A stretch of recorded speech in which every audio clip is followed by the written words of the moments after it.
បាទសូមជម្រាបសួរក៏ដូចជាសួស្តីដល់បងប្អូនទាំងអស់គ្នាដែលតាមដាននៅការអឺធ្វើវីដេអូរបស់ខ្ញុំទាក់ទងទៅនឹងមេរៀននៃកម្មវិធី Microsoft Word 2024បាទអញ្ចឹងថ្ងៃនេះខ្ញុំនឹងបង្ហាញអ្នកគ្នាទាក់ទងទៅនឹងរបៀបនៃការប្រើប្រាស់ Mail Merge បាទតើជាប្រើប្រាស់ Mail Merge ដើម្បីអ្វីអ្នកគ្នាណា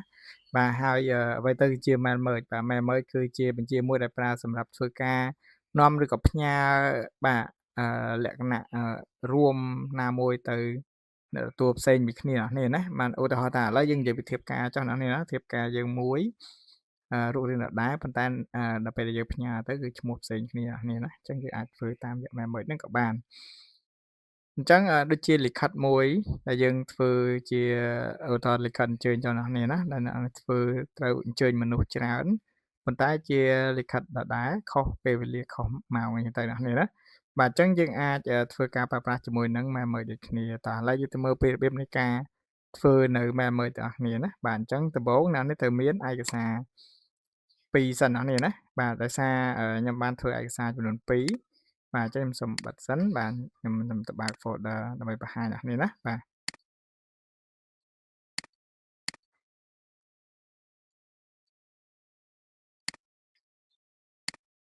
បាទអញ្ចឹងខ្ញុំមាន folder មួយដែលខ្ញុំមានផ្ទុកឯកសារ2ដែលខ្ញុំបានធ្វើទាំងអ្នកនេះណាមានមួយជាបញ្ជីឈ្មោះមួយទៀតជាលិខិតអញ្ជើញអ្នកនេះណាអញ្ចឹងជាទម្រង់នៃលិខិតអញ្ជើញបែបនេះបាទខ្ញុំនឹងធ្វើការបង្កើតនៅលិខិតអញ្ជើញនេះមួយហើយដើម្បីធ្វើការអញ្ជើញសិស្សទៅតាមថ្នាក់ផ្សេងៗគ្នាដើម្បីធ្វើការចូលរួមប្រជុំនេះទៅបាទហើយមួយទៀតខ្ញុំមានជាបញ្ជីឈ្មោះអ្នកនេះណា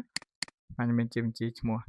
អញ្ចឹងអ្នកនេះប្រហែលជាឆ្ងល់ថាចុះហេតុអីយើងចាំបាច់ដាក់នៅក្នុង folder តែមួយអ្នកនេះណាបាទមូលហេតុដែលយើងដាក់ក្នុង folder តែមួយគឺយើងមានភាពងាយស្រួលអ្នកនេះក្នុងការធ្វើការងារភ្ជាប់ទៅវិញទៅមកប៉ុន្តែសួរឲ្យយើងដាក់ឯកសារយើងដាក់បញ្ជីឈ្មោះនៅ folder ផ្សេង file ផ្សេងឬក៏ drive ផ្សេងបានអត់ចម្លើយគឺបានអ្នកនេះណាប៉ុន្តែនៅពេលដែលយើងមានបញ្ហាយើងពិបាកត្រូវមើលទីតាំងរបស់វានៅកន្លែងណា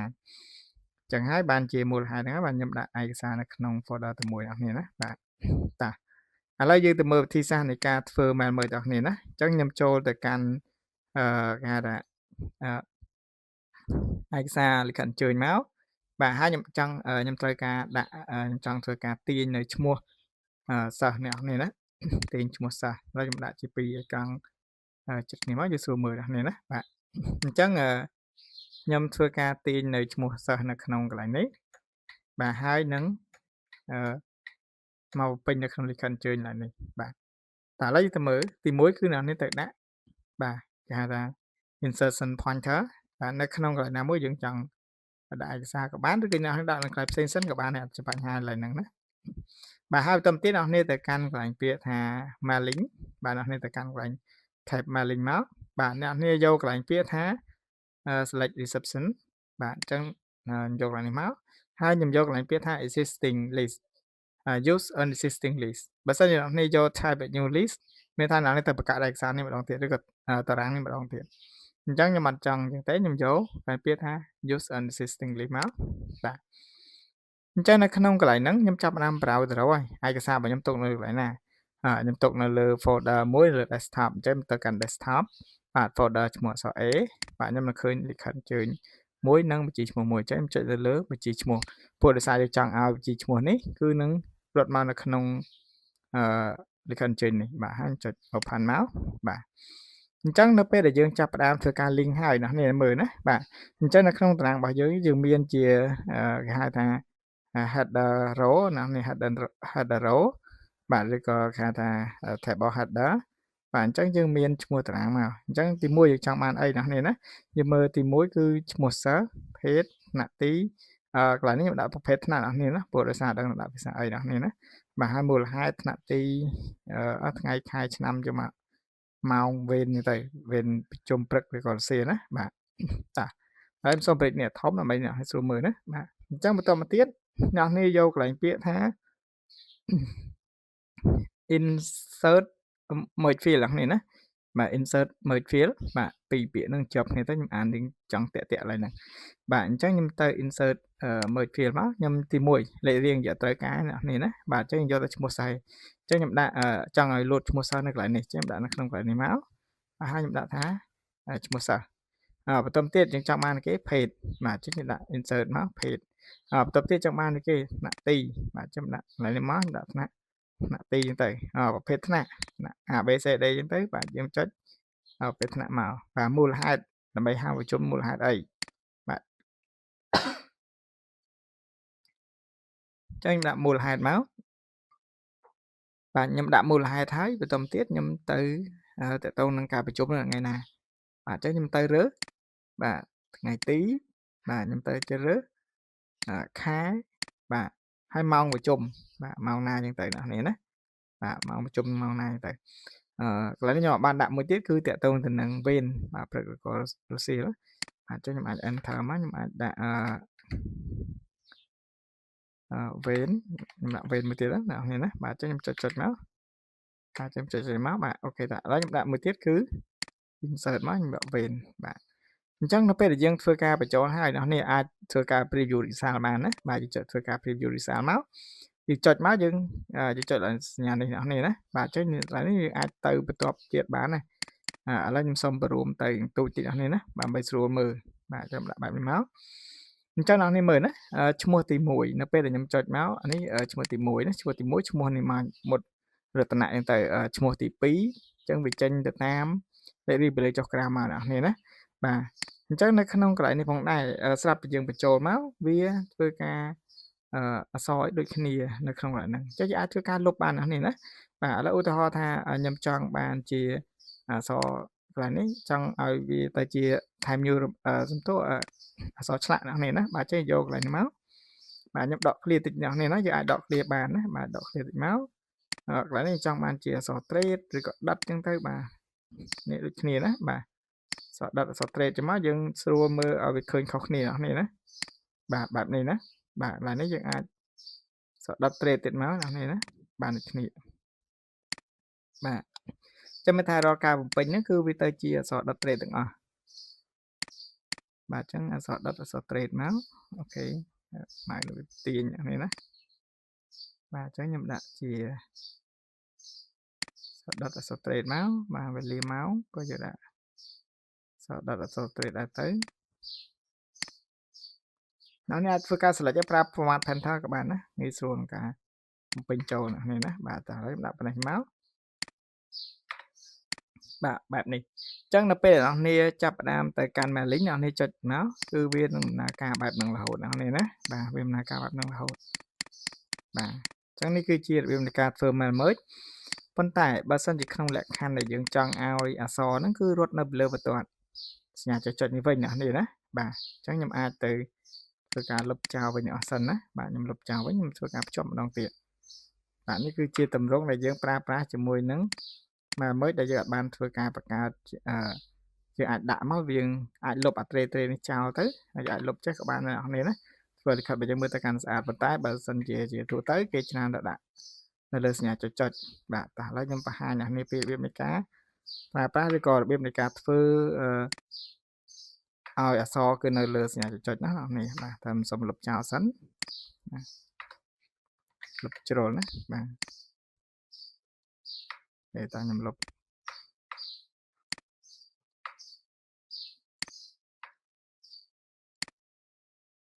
បាទលុបអស់មកបាទអញ្ចឹងដោយសារខ្ញុំភ្ជាប់ហើយនេះណាអញ្ចឹងយើងចាំបាច់ទៅភ្ជាប់ភាសាទៀតទេអញ្ចឹងអ្នកនេះទៅគូ text box ណានេះទៅគូ text box ណាបាទអញ្ចឹងខ្ញុំទៅ insert មកខ្ញុំយកកន្លែងពាក្យថា shape បាទ shape មកខ្ញុំយកកន្លែងពាក្យ text box មកគូនេះណាអញ្ចឹងខ្ញុំគូឲ្យធំតិចមកបាទអញ្ចឹងនៅក្នុងកន្លែងហ្នឹងដល់ពេលយើងគូហើយបាទអញ្ចឹងនៅពេលដែលយើងគូហើយគឺយើងអាចទៅធ្វើការបញ្ចូលបានណាអញ្ចឹងនៅក្នុងកន្លែងនេះគឺខ្ញុំធ្វើការដកនៅ save outline ចេញនេះណាបាទ save outline ខ្ញុំដាក់ថា no មកនេះណា no save outline មកហើយនៅក្នុងនេះបើសិនជាចង់ឃើញអាបន្ទាត់នៅពីក្រោយនេះ save field នេះដាក់ថា no field មកនេះណាដើម្បីមើលឃើញខាងក្រោយអញ្ចឹងទៅខ្ញុំ copy ឬក៏ខ្ញុំធ្វើការបញ្ចូលសិនណាបាទខ្ញុំអាចធ្វើការបញ្ចូលមួយសិនហើយយើងចូលទៅក្នុងកន្លែង mailing បាទយើងចូលទៅក្នុងកន្លែង mailing មក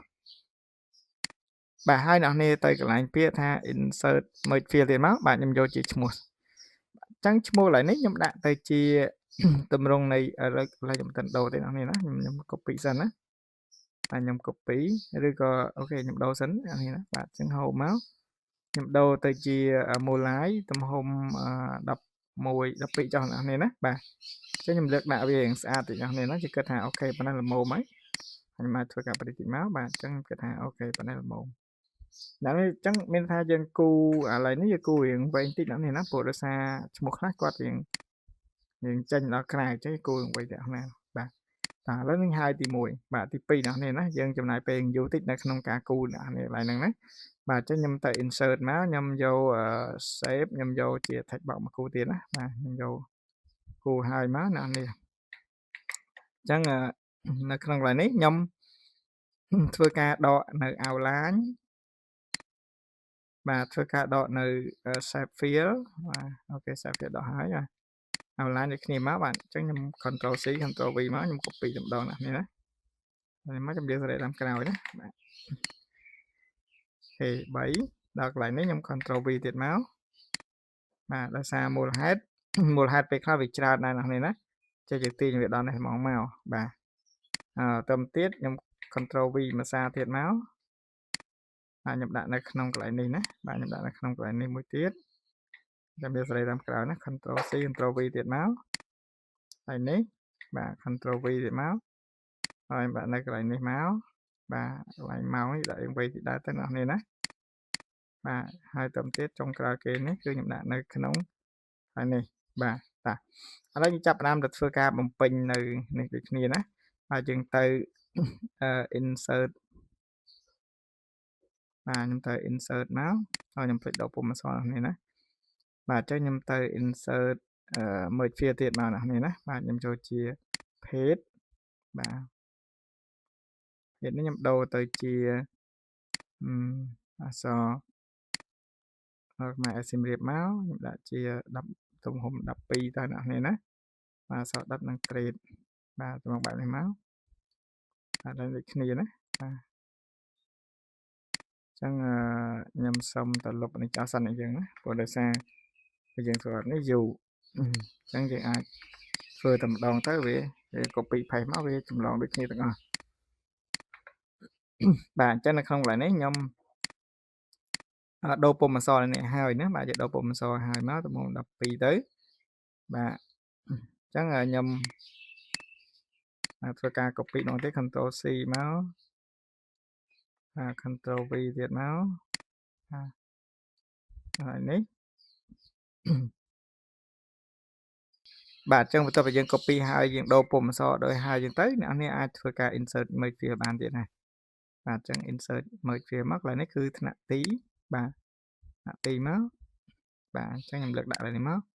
បាទកន្លែងនេះគឺយើងចង់បានតកតងទៅនឹងប្រភេទថ្នាក់ A B C D អញ្ចឹងទៅបាទខ្ញុំដាក់រៀងកណ្ដាលតិចមកនេះណាបាទអញ្ចឹងយើងបានប៉ុណ្ណេះហើយ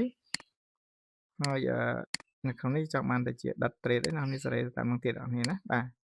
ហើយតកតងទៅនឹងកន្លែងនេះគឺមូលហេតុបាទអញ្ចឹងខ្ញុំចូលទៅក្នុងកន្លែង insert merge field មកបាទខ្ញុំដាក់មូលហេតុអីច្រឡំនេះណាបាទលុបចោលសិន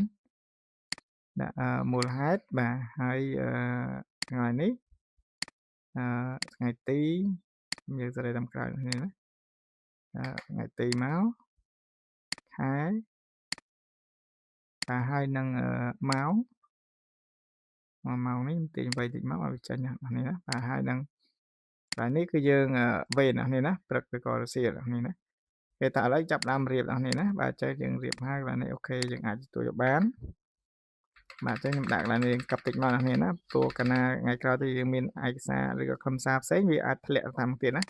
ហើយឬក៏វៃតាមទៀតតែឥឡូវនេះខ្ញុំដាក់កប៉ុននេះមកបាទហើយឥឡូវនេះគឺអូខេប៉ុននេះមក